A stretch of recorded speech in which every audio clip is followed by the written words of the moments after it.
wife slapped the divorce papers on the table and said, "You were never enough." Her husband slid one photo across the table. She hasn't spoken since Marcus Whitfield was 36 years old, the day his wife told him he was never enough. He sat at their kitchen table in their modest two-bedroom apartment in Portland, Oregon, staring at the divorce papers she'd just thrown down in front of him like he was being served a parking ticket. His wife of 8 years, Vanessa, stood across from him in her designer Burberry trench coat worth $2,400, fresh from what she'd claimed was a late meeting with clients at her real estate firm. She looked different lately, more polished, more confident, more distant. Her hair was professionally styled in a way it never used to be. Her nails were always perfectly manicured in that French tip style that cost $85 every 2 weeks, and she wore perfume Marcus didn't recognize. Chanel No. 5, he'd later learn, $138 a bottle. "I'm done, Marcus," Vanessa said, her voice cold and matter-of-fact. "I've been done for a while now. I just finally had the courage to make it official." Marcus looked down at the papers. Peterson and Associates, a law firm downtown, filed 3 days ago. She'd been planning this, preparing this, without saying a single word to him. The retainer alone for that firm was $3,500. Vanessa had paid it without blinking, without discussing it, without giving him any indication that their marriage was ending. He thought back to when things had started changing. It had been gradual, so gradual he hadn't noticed until it was too late. 2 years ago, Vanessa had gotten her real estate license and joined Cascade Realty Group as a junior agent. She'd been excited, passionate about the work. Marcus had been proud of her. He'd helped her study for the licensing exam, quizzed her on disclosure requirements and contract law, celebrated with her when she passed on her first try. Her first year, she'd made $43,000 in commissions. Not great, but respectable for a first-year agent. They'd celebrated at their favorite Italian restaurant, Piazza Italia, where they'd had their first anniversary dinner. The bill was $87 for both of them, and they'd split it like they always did. Year 2, Vanessa's income jumped. She made $89,000 in commissions plus a $38,000 base salary. Suddenly, she was making more than Marcus. He'd been happy for her, genuinely happy. He'd never been the type to feel threatened by a successful partner. But that was when things started to shift. Vanessa started working longer hours. She joined a luxury property specialization program that Derek Chen, her boss, recommended. The program cost $4,800, which she paid for herself. She started attending evening networking events, weekend open houses, morning coffee meetings with high-net-worth clients. Marcus would make dinner at home and eat alone, waiting for her to come back at 9 or 10 at night, exhausted and not particularly interested in talking about his day teaching teenagers about college applications and scholarship essays. Year 3 was when Vanessa hit 6 figures. $127,000 in base salary plus commissions that pushed her total compensation to $163,000. She leased the BMW X3, started shopping at Nordstrom instead of Target, got her hair done at a salon that charged $220 for cut and color instead of the Great Clips where she used to pay $18. Marcus had watched her transform. New clothes, new confidence, new circle of friends. Other real estate agents, successful ones who talked about vacation homes in Bend and ski trips to Whistler and investment properties in Vancouver. Marcus would sit at dinner parties Vanessa dragged him to, listening to people discuss their portfolios and their second homes, feeling increasingly out of place in his J.Crew outlet button-downs and his practical advice about maximizing 403B contributions on a teacher's salary. "You're so cute," one of Vanessa's colleagues had said to him at a holiday party last year. "A guidance counselor, that's so sweet. Do you, help kids with their feelings?" Vanessa had laughed, not defended him, just laughed along like his job was a charming quirk instead of a calling he'd spent 6 years of college and $47,000 in student loans preparing for. That was when Marcus started noticing the distance. Vanessa stopped asking about his students, stopped caring when he mentioned that Riley Martinez had won a regional journalism award, or that Sarah Kim had gotten into Stanford with a full scholarship, partly because of the recommendation letter Marcus had spent 8 hours perfecting. She'd nod distractedly, scrolling through her phone, checking Zillow listings or responding to client emails. The affection faded too. They used to have date nights every Thursday, cheap and cheerful, food cart dinners, movies at the discount theater, walks through Forest Park. Those stopped. Vanessa was always too tired or had an early morning meeting, or needed to prepare a listing presentation. Intimacy became rare, maybe once every 3 weeks, and even then it felt perfunctory. Vanessa would be mentally somewhere else, running through her to-do list or thinking about her next big sale. Afterward, she'd roll over and check her phone instead of talking to Marcus like they used to, sharing their days and their dreams. 3 months ago, Marcus had suggested couples counseling. "I feel like we're drifting apart," he'd said over breakfast on a Sunday morning. "Maybe we should talk to someone." "We're fine," Vanessa had said, not looking up from her iPad where she was reviewing market analyses. "You're just being sensitive because I'm busy. My career is taking off. You should be happy for me." "I am happy for you," Marcus had said. "I just miss us." "There's nothing to miss," Vanessa had replied. "We're the same as we've always been. You're just insecure because I make more money now."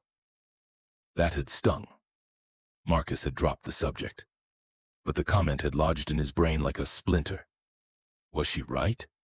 Was he just insecure? Or was she using his income as a shield to avoid talking about the real problems in their marriage? "Vanessa, what?"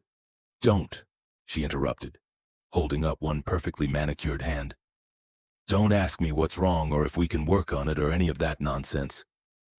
The truth is simple. You were never enough, Marcus. You're a high school guidance counselor making $54,000 a year. We live in a cramped apartment in Northeast Portland when I could be living in a Pearl District loft. You drive a 2012 Honda Civic worth maybe $6,000 if you're lucky. I drive a leased BMW X3 that costs $650 a month because I had to lease it myself since you certainly couldn't afford it." Marcus felt something crack inside his chest. 8 years. They'd been together for 8 years.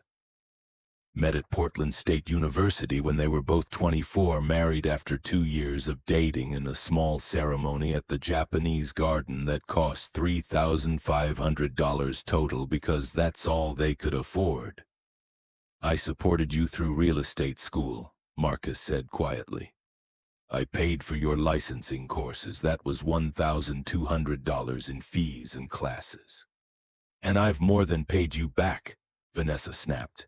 "I make $127,000 a year now, Marcus, plus commissions that pushed me over $160,000 last year.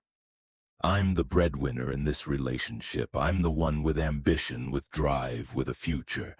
And you're still in the same job you had when we met, making barely enough to cover your half of rent." Their rent was $2,100 a month for the 2-bedroom apartment. They'd always split it evenly, even though Vanessa made nearly 3 times what Marcus did. She'd insisted on that. "Fair is fair," she'd said. "Everyone pays their share." "I thought we were partners," Marcus said. Vanessa laughed, but there was no humor in it. "Partners? Marcus, I've been carrying this relationship financially for years. I pay for vacations, I pay for nice dinners, I pay for everything that makes life worth living. You contribute your little $54,000 and act like you're some kind of equal partner. You're not. You never were." "Is there someone else?" Marcus asked, though he already suspected the answer.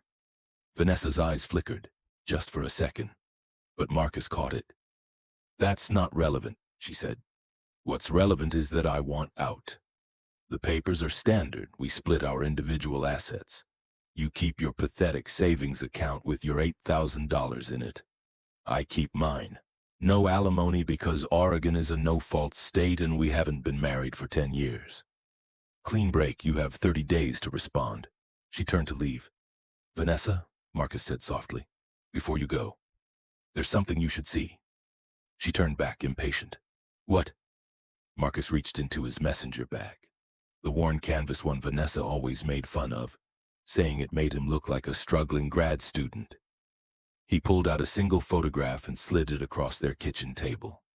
It was a picture of Vanessa and Derek Chen, her boss at Cascade Realty Group. They were at the Heitman Hotel downtown, caught by the lobby security camera timestamp showing 2:47 p.m. on a Tuesday 3 weeks ago. Tuesday was when Vanessa said she had showings all afternoon. In the photo, Derek's hand was on the small of her back as they walked toward the elevator. The body language was unmistakable. Vanessa's face went completely white. She stared at the photo like it was a snake that had just appeared on the table. Where did you get that? Her voice was barely a whisper. Sit down, Vanessa, Marcus said calmly. We need to have a real conversation now. She sat. She had no choice. Marcus pulled out his phone and opened a folder. More photos. Vanessa and Derek at restaurants, at bars, getting into his Mercedes S-Class at lunch hours. Entering a condo building in the Pearl District. The condo Marcus would later learn Derek owned as an investment property.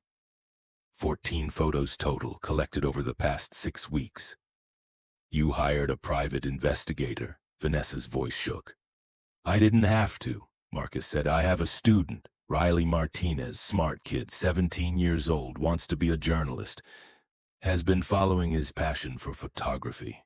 He saw you with Derek one day when he was downtown for a school trip. Thought it was weird since he knows I'm your husband. He's met you at school events.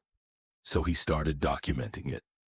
Brought it to me 3 weeks ago, concerned about my well-being. Marcus remembered that day clearly. It was a Wednesday afternoon last period. Riley had knocked on his office door looking nervous. Marcus's office was small, just 120 square feet with a desk, 2 chairs and walls covered in college pennants and motivational posters. Riley had sat down in the chair across from Marcus's desk and pulled out his phone. Mr. Whitfield, I need to show you something, Riley had said. And I'm really sorry, but I think you need to see this. Riley had shown him the first photo. Vanessa and Derek Chen at a coffee shop downtown, sitting close together, Derek's hand covering hers on the table. The timestamp showed it was taken at 11:47 a.m. on a Tuesday. That was the day Vanessa had said she had back-to-back showings all morning and couldn't meet Marcus for their usual Tuesday lunch. I was downtown for the journalism club field trip, Riley explained. We were visiting the Oregonian offices. I saw Mrs. Whitfield and I was going to say hi, but then I saw how she was sitting with this guy and it looked wrong. So I took a picture. I wasn't sure if I should show you, but then I kept seeing them. There were more photos. Riley had apparently developed a pattern. On his way home from school, he'd sometimes detour through downtown Portland, camera ready. He documented 5 separate occasions over 2 weeks. Vanessa and Derek at restaurants, at bars, walking together through the Pearl District, getting into Derek's Mercedes.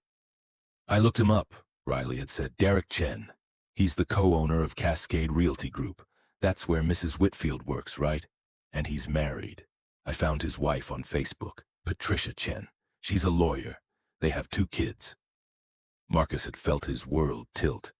He'd looked at this 17-year-old student who'd done investigative work that most adults wouldn't have the courage or skill to do.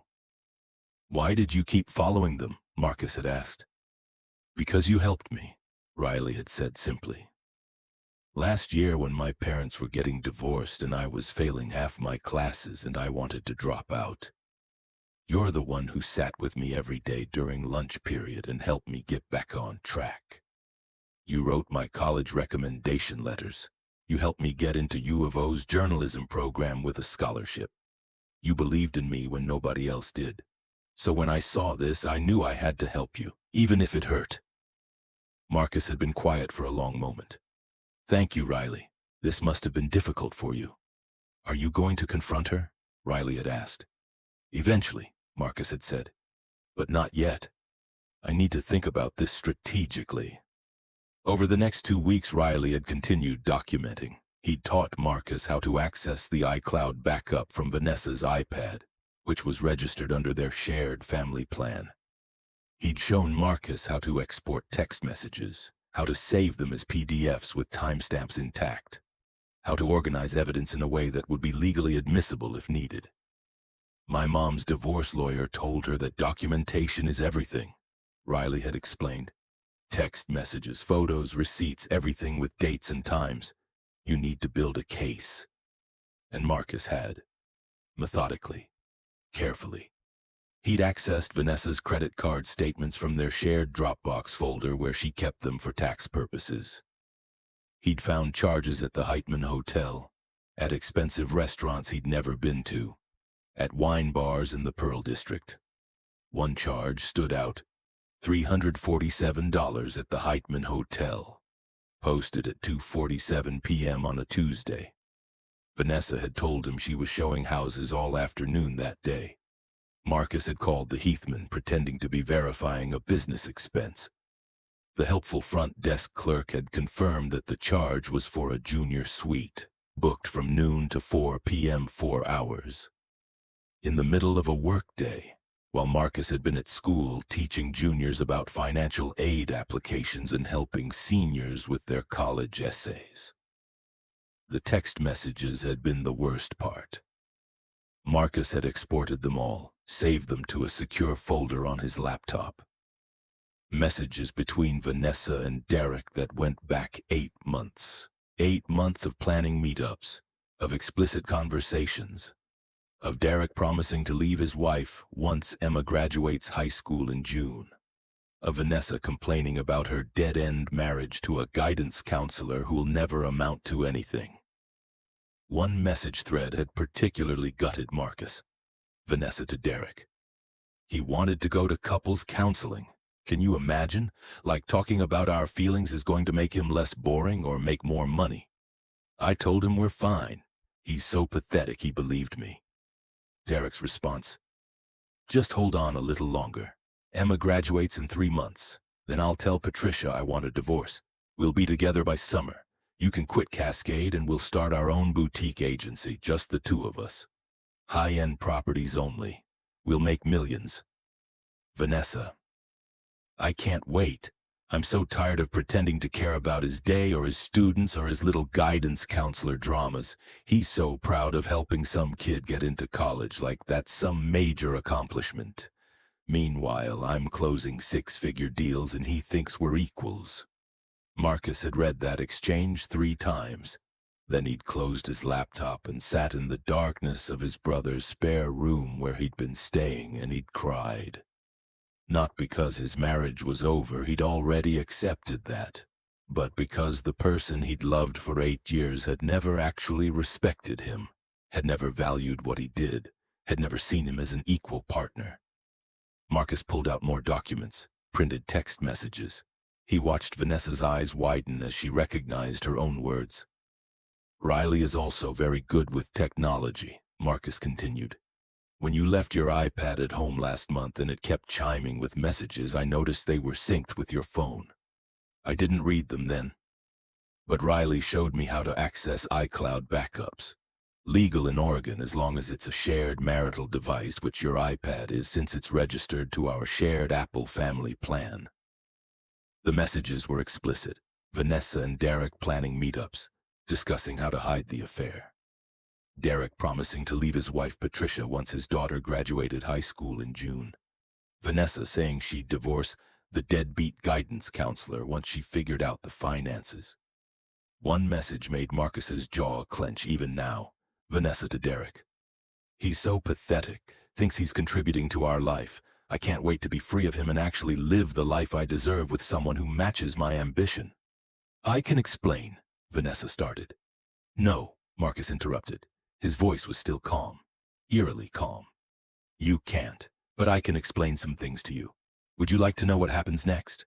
Vanessa was crying now, real tears running through her expensive makeup. Marcus, please.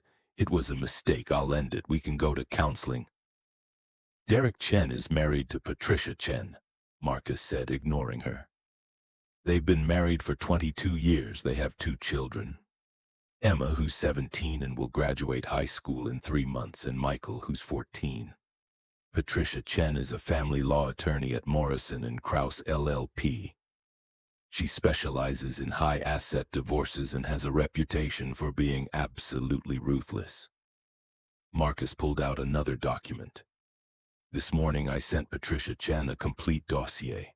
Every photo, every text message, every hotel receipt I could access from your credit card statements, which you helpfully kept in our shared Dropbox for tax purposes. That Heitman hotel visit? You charged it to your personal Visa, $347 for 4 hours. The hotel keeps records. Patricia now has those records. Vanessa's face had gone from white to gray. Derek Chen is the co-owner of Cascade Realty Group, Marcus continued. He and his brother Thomas own it 50-50. The company is worth approximately $8.4 million according to their last financial disclosure, which is public record since they're a licensed brokerage. Derek's personal net worth is around $4.7 million. He has a house in Lake Oswego worth $1.2 million. Investment properties worth another $2.1 million in various retirement and brokerage accounts. Marcus looked at his wife. Really looked at her. Patricia is going to take him apart in divorce court. She has everything she needs to prove adultery, which Oregon doesn't technically care about for asset division, but which absolutely matters for the moral judgment of a judge who has discretion in high asset cases. She'll get the house, majority custody of the kids, a substantial portion of his business interest, and alimony based on his income of roughly $380,000 a year. Why are you telling me this? Vanessa whispered. Because Derek knows Patricia got the information this morning, Marcus said. I made sure of that. I sent him a courtesy copy of everything I sent her. About an hour ago, Derek sent a text message to your phone. You haven't seen it yet because you've been busy serving me with divorce papers. Would you like to know what it says? Marcus pulled out his own phone, showed her the message that had come through on the iCloud backup. Derek to Vanessa. Patricia knows everything. My lawyer says I'm fucked. She's going to destroy me. I told her you seduced me, that you pursued me, that I tried to end it multiple times. My lawyer thinks if I cooperate and show remorse, I might keep my business share and get joint custody. I'm sorry, but I can't talk to you anymore. Lose this number. If you contact me again, I'll file a harassment claim. Vanessa made a sound like she'd been punched. He threw you under the bus in about 30 seconds, Marcus observed. Impressive, really. 8 months of an affair and he abandoned you the moment consequences appeared. You did this, Vanessa said, and there was venom in her voice now. You destroyed his life, his marriage, his family. No, Marcus said, he did that. You both did that. I just made sure the truth came out. There's a difference. You're not some innocent victim, Vanessa hissed. You're a guidance counselor making $54,000 a year.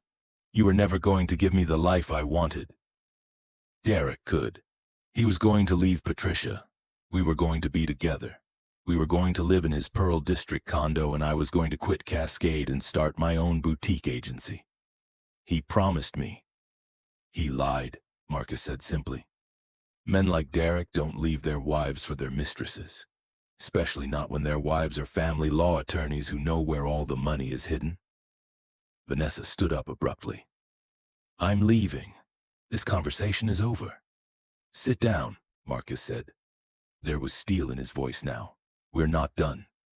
Something in his tone made her sit. Maybe it was the realization that Marcus wasn't the passive, agreeable man she thought she'd married. Maybe it was fear of what else he knew. There's more, Marcus said. Your boss, Derek? He's not the first affair you've had.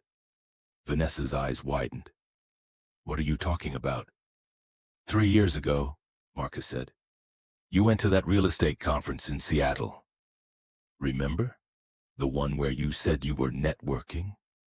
You spent 2 nights with a developer named Jason Kirkland, 38 years old, married with 1 child. You exchanged about 200 text messages with him over the next 4 months. Then his wife found out and he broke it off. Marcus pulled out more printed messages. You kept these on your iPad too. You should really learn to delete things, Vanessa. You went through 3 years of my messages. She was shaking now. Riley did, Marcus said. Surprisingly easy when you know how to access iCloud backups. The thing is, I didn't know about Jason until I started looking. I suspected Derek, but Jason, that was a surprise. Made me wonder if there were others. There weren't, Vanessa said quickly, too quickly. I believe you, Marcus said. Because if there were, you would have been more careful about deleting evidence. You're sloppy, Vanessa. You got away with Jason because his wife handled it privately, but Derek, that's going to be very, very public. Marcus pulled out a business card. This is Catherine Rodriguez. She's a reporter for the Oregonian. She specializes in stories about powerful men who abuse their positions. Derek Chen, co-owner of one of Portland's largest real estate brokerages, having an affair with a subordinate employee? That's a story. Especially when that subordinate is about to be unemployed because Derek's wife is going to demand he cut all contact with you as part of their divorce settlement. You contacted a reporter? Vanessa looked like she might be sick. Not yet, Marcus said. But I have an appointment with Catherine tomorrow afternoon, unless you give me a reason not to go. What do you want? Vanessa asked. Her voice was small now, defeated. I want you to understand something, Marcus said. You walked in here and told me I was never enough. You threw divorce papers at me like I was trash. You made it very clear that you value money and status and expensive things over the person who has loved you and supported you and believed in you for 8 years. He slid the divorce papers back across the table to her. So here's what's going to happen. You're going to withdraw these papers. You're going to tell your attorney that you've reconsidered. And then, in about 6 weeks after Derek's divorce is public knowledge and you've lost your job because Derek will fire you to appease Patricia, and after you've had time to really understand what your choices have cost you, I'm going to file for divorce. Why wait? Vanessa asked. Because I want you to feel it, Marcus said. I want you to wake up every morning in this apartment that you think is beneath you, next to a husband you think isn't enough, knowing that the life you thought you were going to have with Derek is gone. I want you to go to work every day and see Derek avoid you like a plague carrier because his lawyer told him to document 0 contact. I want you to watch your career implode because everyone at Cascade will know you slept with the married boss. Marcus stood up. And then, when you're at your lowest point, when you truly understand what you've lost and what you threw away, I'll file for divorce. And it will be a clean break, just like you wanted. No alimony because we haven't been married 10 years. Split assets. You'll get your $89,000 in savings and your BMW lease that you can't actually afford without your job. I'll get my $8,000 in my Honda Civic. Fair is fair, right? Everyone gets their share. You're being cruel, Vanessa said. No, Marcus said, I'm being just. There's a difference.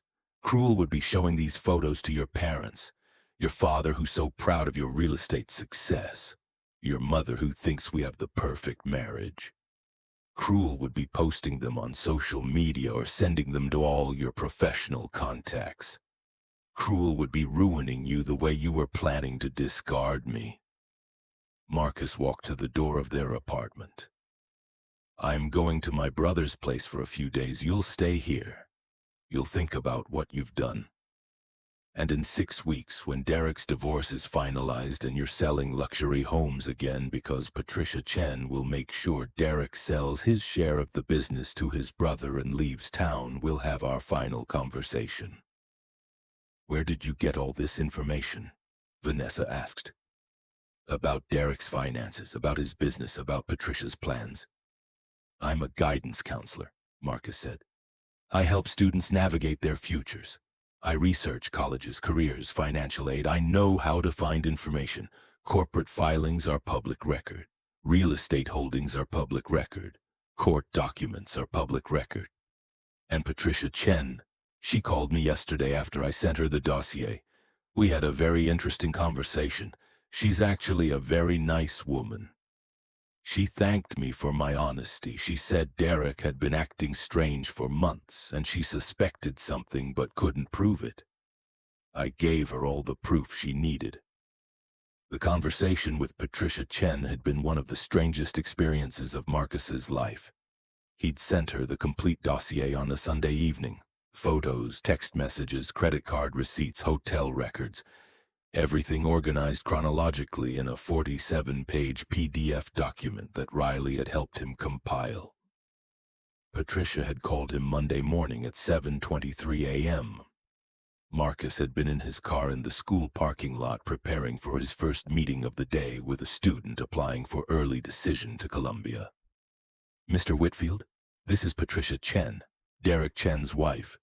I received your email last night. Marcus had braced himself for anger, for accusations, for blame. Instead, Patricia's voice had been calm, professional. The voice of someone who'd spent 22 years as a family law attorney and had seen every variation of human betrayal. I want to thank you, Patricia had said. I've suspected something was wrong for about 4 months now. Derek was distant, secretive with his phone, working late hours that didn't align with the business's actual schedule.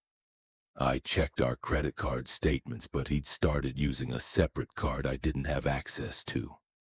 I thought about hiring a private investigator, but I kept telling myself I was being paranoid. I'm sorry you're going through this, Marcus had said. Don't be, Patricia had replied. You did me a favor. Better to know the truth than to waste more years on a lie. I've already contacted my firm's senior partner. We're filing for divorce this week. Derek is about to discover what happens when you cheat on a family law attorney who specializes in high-asset divorces and has 22 years of evidence about where every dollar of marital property is hidden. They talked for 30 minutes. Patricia had explained the legal landscape. In Oregon, adultery didn't technically affect property division, but it absolutely affected judicial discretion in cases involving significant assets and custody. A judge who saw evidence of a husband cheating on his wife with a subordinate employee would not be sympathetic to that husband's requests for favorable treatment. Derek thinks I'm a soft touch because I've stayed home more the last few years to focus on the kids, Patricia had said. He thinks because I only work part-time now that I've lost my edge. He's about to learn otherwise. I'm requesting primary custody of both children, the house, 60% of his business share, and alimony of $8,000 per month for 10 years. He'll fight it. His lawyer will claim those demands are excessive. But I have 22 years of marriage, 2 children, and evidence of adultery with an employee half his age. I'll get most of what I ask for. Half his age? Marcus had asked. Vanessa is 32. Derek is in his early 40s. Derek is 43, Patricia had said. He'll be 44 next month. And your wife is 30, according to the background check my investigator ran this morning. Marcus had been confused. Vanessa is 32. I know her birthday. There had been a pause. Mr. Whitfield, according to the Oregon DMV records, Vanessa Marie Holloway was born on March 15, 1994. That makes her 30 years old. Marcus had felt another piece of his reality crumble. Vanessa had been lying about her age. He'd thought they'd met when they were both 24. She'd actually been 22. 2 years younger than she'd claimed. It seemed like a small lie, but it was one more layer of deception in a marriage that had apparently been built on sand. I didn't know that, Marcus had said quietly. I'm not surprised, Patricia had replied. My investigator found several inconsistencies in your wife's background. She claimed on her real estate license application to have a bachelor's degree in business from Portland State. She never graduated. She attended for 3 semesters and dropped out. She has an associate's degree from Portland Community College, but no bachelor's degree. Derek knew that. He hired her anyway, or maybe he hired her because of that. Someone without credentials who would be grateful for the opportunity and therefore more easily influenced. Marcus had absorbed this information, more lies, more deception. The woman he'd been married to for 8 years had lied about her age, her education, probably other things he hadn't discovered yet. "Why are you telling me all this?" Marcus had asked. "Because you gave me the truth when you didn't have to," Patricia had said. "You could have just filed for divorce and moved on. Instead, you handed me ammunition that's going to help me protect my children and my financial future. That's the act of a good person, so I'm returning the favor. I'm giving you information you might not have discovered on your own. Information you might need for your own divorce." Patricia had then explained that Derek's business assets were more complicated than they appeared. Cascade Realty Group was worth $8.4 million on paper. But Derek had been siphoning money into offshore accounts for the past 3 years. Patricia had bank records showing $1.2 million in transfers to accounts in the Cayman Islands. Derek thought those accounts were secret. They weren't anymore. "If Derek is hiding money, you should check if Vanessa was doing the same," Patricia had advised. "Real estate agents have cash businesses, easy to hide commission income if you're dealing with certain clients. Check her tax returns. See if her reported income matches what she claimed she was making." Marcus had already been planning to do that, but Patricia's advice had given him additional direction. He'd spent the next 2 days going through Vanessa's tax returns from the past 3 years. And sure enough, there were discrepancies. Vanessa had claimed to Marcus that she made $163,000 last year. Her tax return showed $127,000. Where had the other $36,000 gone? Marcus had asked Riley to help him investigate. Riley, with his teenage understanding of social media and digital trails, had discovered that Vanessa had a second Instagram account, not under her own name, but under the handle at Lux Portland Properties. The account showcased high-end real estate listings, professional photos, lifestyle content, and it had direct messages from clients who were paying Vanessa cash for consulting services that weren't being reported to Cascade or to the IRS. Marcus had documented all of it. Screenshots, bank records showing cash deposits to Vanessa's personal account, tax returns showing unreported income. He'd given copies to his own attorney, David Choi, and had mentioned to Patricia that she might want to look into whether Derek and Vanessa had been running unreported business transactions together. They might have been, Patricia had said. High-end property deals sometimes involve cash components that don't get properly documented. If I can prove Derek was facilitating tax fraud through the business, that gives me additional leverage in the divorce. He could face criminal charges. He'd do anything to avoid that, including giving me a better settlement. "You talked to his wife?" Vanessa looked horrified. "I did," Marcus said. "We're both victims of our spouse's selfishness.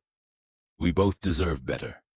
She's getting a better divorce settlement than she would have without my information.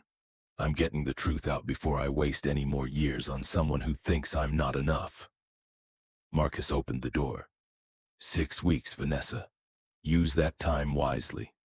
He left, drove to his brother Justin's house in Beaverton in his beat-up Honda Civic that Vanessa had mocked. Justin was waiting with beer and questions.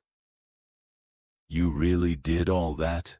Justin asked after Marcus explained everything. "I did," Marcus said.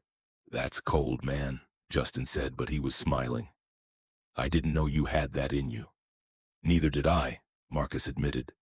"But when she slapped those papers down and said I was never enough, something shifted. I realized I had been enough all along. I'd been faithful, supportive, loving. I'd celebrated her success even when she dismissed mine. I'd been the partner she needed, and she'd been too focused on money and status to see it. "What happens in 6 weeks?" Justin asked. "I file for divorce," Marcus said. "Clean break like she wanted. But by then she'll have lost Derek, lost her job, and lost her illusion that trading up was going to make her happy. She'll understand that she didn't leave me because I wasn't enough. She left me because she's never been enough for herself." Over the next 6 weeks, Marcus watched everything unfold exactly as he'd predicted. Patricia Chen filed for divorce from Derek 3 days after Marcus sent her the evidence. The filing was brutal. She requested full custody of both children, citing Derek's affair and moral unfitness as a father. She requested the Lake Oswego house, alimony of $8,000 per month for 10 years, and 60% of Derek's share of Cascade Realty Group.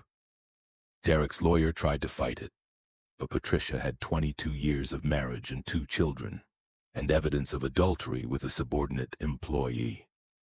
The judge was not sympathetic to Derek. The story broke in the Oregonian 2 weeks after Patricia filed. Catherine Rodriguez wrote a detailed piece about powerful men in Portland real estate and the culture that enabled affairs with subordinate employees. Derek was named specifically. Cascade Realty Group's reputation took a hit. Properties listings dropped by 30% in a month.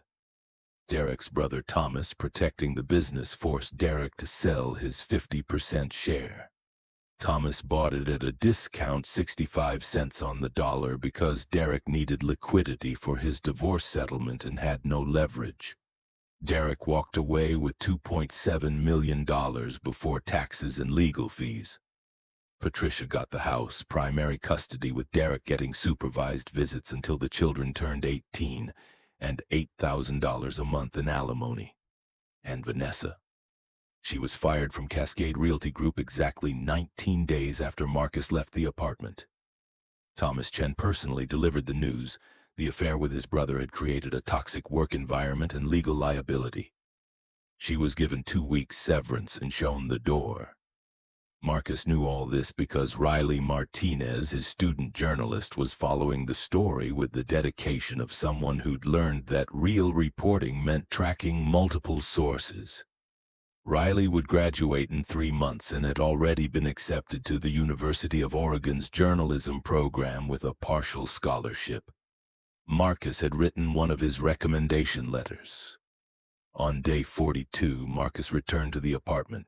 Vanessa was there, sitting on the couch in sweatpants and an old t-shirt, no makeup, hair in a messy ponytail. She looked like she'd been crying for weeks. Maybe she had been. "I lost my job," she said when he walked in. "I know," Marcus said. "Derek won't return my calls. I know that too. His wife is destroying him in court." "She should," Marcus said. "He deserves it. You both do."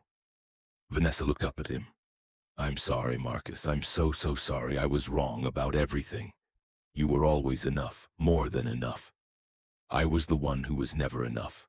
I was always chasing something bigger, better, more impressive, and I couldn't see what I already had." "I appreciate you saying that," Marcus said, "but it doesn't change anything." He pulled out his own divorce papers, filed that morning. Peterson and Associates, the same law firm Vanessa had used. Marcus's attorney, David Choi, had structured it exactly as Vanessa's original papers had outlined. Clean break. No alimony, split individual assets. Vanessa took the papers with shaking hands. "You're really doing this?" "I am," Marcus said. "You wanted out 6 weeks ago because you thought you had something better waiting. Now you want to stay because that something better disappeared. But neither reason has anything to do with actually loving me or valuing our marriage. You're just calculating what benefits you most, and I deserve better than that." "I do love you," Vanessa said. I see that now. I was stupid and greedy and awful, but I do love you." "Maybe you do," Marcus said, "but you love what I represent now. Stability, someone who won't abandon you, a safe harbor after the storm. That's not the same thing as loving who I am." "I could change," Vanessa said. "I could be better." "You could." Marcus agreed. But you'll have to do that work on your own. You have 30 days to respond to the papers. I suggest you use a different attorney since Peterson and Associates is conflicted out now. They represented you first. Marcus looked around the apartment. I've already moved most of my things to Justin's place. I'll be back for the rest this weekend. The lease is up in 2 months. I've already told the landlord we won't be renewing. You'll need to find a new place. Without your Cascade income, you probably can't afford this rent on your own. Where will I go? Vanessa asked. She sounded lost. That's not my problem anymore, Marcus said, but his voice wasn't cruel, just matter of fact.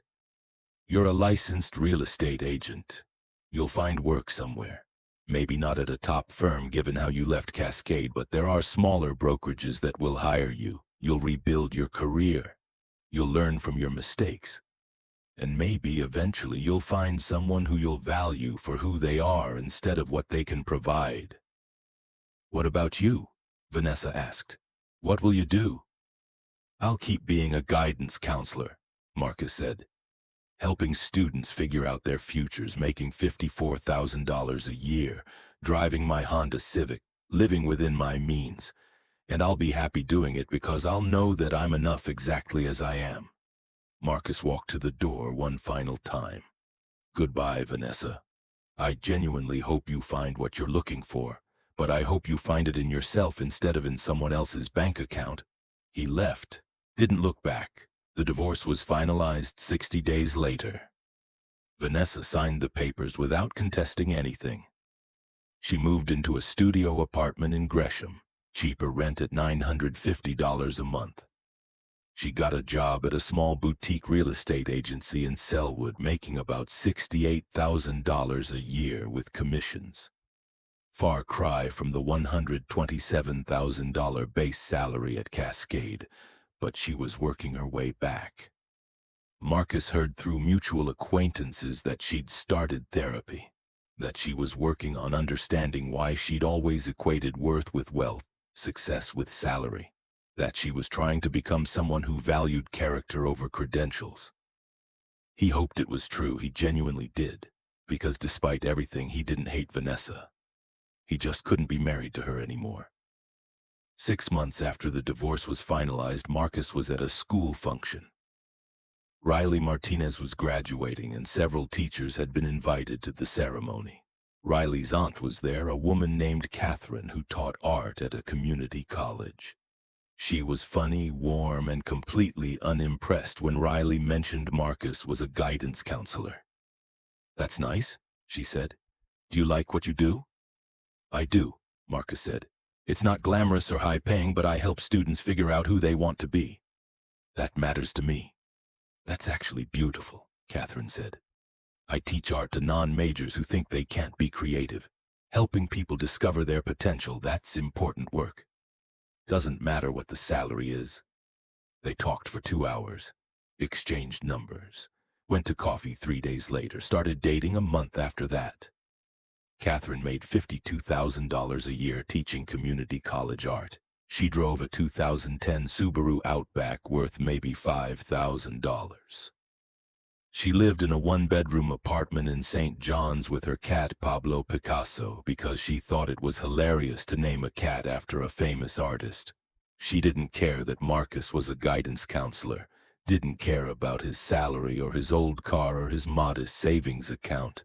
She cared that he was kind to students, that he volunteered at a youth literacy program every Tuesday, that he made her laugh, and that he listened when she talked about her day. 8 months after they started dating, Catherine asked him about his marriage. "Riley mentioned you got divorced last year. Bad breakup?" "My wife had an affair with her boss," Marcus said. "She told me I was never enough because I didn't make enough money or have enough status or provide enough of the lifestyle she wanted." Catherine was quiet for a moment. "Was she right? Were you not enough?" "No," Marcus said. "I was always enough. She just couldn't see it because she was measuring worth by the wrong metrics." "Good," Catherine said, "because you're more than enough for me." A year after his divorce was finalized, Marcus ran into Vanessa at a coffee shop in Hawthorne. She was with a man, someone who looked like a regular guy. Jeans and a flannel shirt. They were laughing about something. "Marcus," Vanessa said when she saw him. "Hi." "Hi, Vanessa," Marcus said. "You look good. Happy." "I am," she said, and she meant it. "This is Paul. He's a social worker." "Nice to meet you," Paul said, shaking Marcus's hand. "You too," Marcus said. He meant it. "Paul makes about $48,000 a year," Vanessa said, and there was no shame in her voice, no judgment. "He works with homeless youth. It's hard work and he loves it. And he's the best man I've ever met," Marcus smiled. "I'm glad you found each other." And he was, because Vanessa looked different. Not her clothes or her hair or her makeup, something deeper. She looked like someone who'd learned a hard lesson and actually changed from it. "I'm sorry," Vanessa said suddenly, "for everything. For how I treated you, for what I said, for all of it. You were always enough, Marcus. I was the one who was broken. I'm working on fixing that." "I can see that," Marcus said. "I'm happy for you, Vanessa, really." They parted ways. Marcus walked to where Catherine was waiting in her old Subaru. "Who was that?" Catherine asked. "My ex-wife," Marcus said. "She's doing better. That's good." "You're a better person than I am," Catherine said. "I'd probably still be bitter." "I was," Marcus admitted. "For a while, but staying bitter just meant she was still controlling my emotional state. I'd rather be happy." "Good choice," Catherine said. She leaned over and kissed him. "Want to grab dinner? I'm thinking that Thai place you like." "Perfect," Marcus said. They drove off in her beat-up Subaru, talking about their days, planning their weekend, being enough for each other in all the ways that actually mattered. The photo Marcus had slid across the table that day had changed Vanessa's life. Not because it destroyed her, though it did contribute to losing her job and her affair, but because it forced her to confront what she'd become, someone who measured people by their salary and their status instead of their character. And in confronting that truth, she'd eventually found a way to become someone better. Marcus had learned something too. He'd learned that being enough isn't about what you make or what you drive or where you live. It's about showing up with integrity, treating people with respect, and being true to who you are. He'd been enough all along. Vanessa just needed to lose everything to see it. And by the time she did, Marcus had already moved on to someone who'd recognized his worth from the start. Sometimes the best revenge isn't destroying someone. It's letting them destroy themselves while you build something better. Marcus had done exactly that. And both he and Vanessa had ended up better for it, just in very different ways. If you enjoyed this story, like this video and leave a comment telling me what you thought. And if you're not already subscribed to the channel, please subscribe and hit the notification bell to get alerts for new stories like this one. Thanks for watching, and I'll see you next time.